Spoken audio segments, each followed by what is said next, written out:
अदालत में इतनी भीड़ थी और जो कि अभियुक्त था वो भी मौजूद था, तो सजा उसी को सुनाई थी।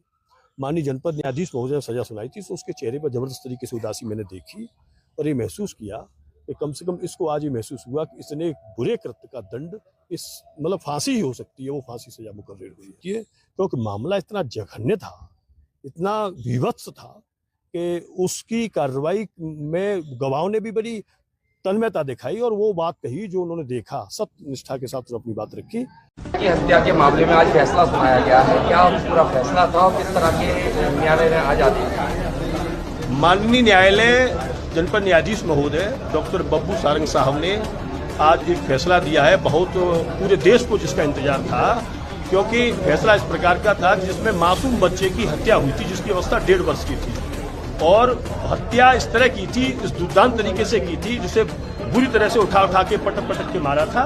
इस वजह से उसकी पुलिस ने त्वरित तरीके से 6 दिन में चार्जशीट माननीय न्यायालय में दाखिल की और विचारण हुआ। 13 गवाह हमारी तरफ से प्रस्तुत किए गए थे और उन गवाहों ने जिन्होंने सीसीटीवी फुटेज के आधार पर देखा और कुछ लोगों ने, उन गवाहों ने उसको बच्चे को उसे ले जाते हुए देखा कंधे पर, उन्होंने गवाही दी। उसी आधार पर माननीय जनपद न्यायाधीश महोदय ने आज मृत्यु दंड की सजा मुकर्रर की। कितने दिन में ये फैसला हुआ है? आज 1 माह 10वां दिन है। इतनी जल्दी कार्रवाई हुई है, देश स्तर पर इसका संदेश जाएगा, जनता में भी विश्वास पैदा होगा।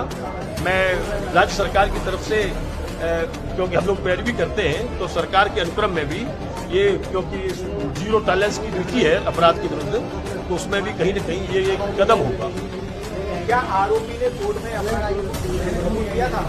आरोपी ने जिस दिन से सीडी प्ले कराया गया था माननीय न्यायालय में, उस दिन उस घटना से वो इतना पीड़ित था कि वो स्वयं को अपने आप को थप्पड़ मारने लगा था खुले न्यायालय में। बचाव पक्ष के द्वारा किस तरह की दलीलें दी गई और किस तरह से ये पूरी फैसले को देखते हैं? बचाव पक्ष इस बात को कहना चाह रहा था कि ये मानसिक रूप से उस समय शराब पिए हुए था, शराब पी के आया था, नशे की हालत में था, इस वजह से। लेकिन इस तरह की कोई उसकी तरफ से कोई हरकत इस तरह की नहीं थी, कोई ऐसी दलील नहीं थी, कोई ऐसा डॉक्यूमेंट प्रूफ नहीं था जिससे ये सिद्ध होता कि वो नशे की हालत में था या मस्तिष्क के स्तर पर ठीक ठाक नहीं था।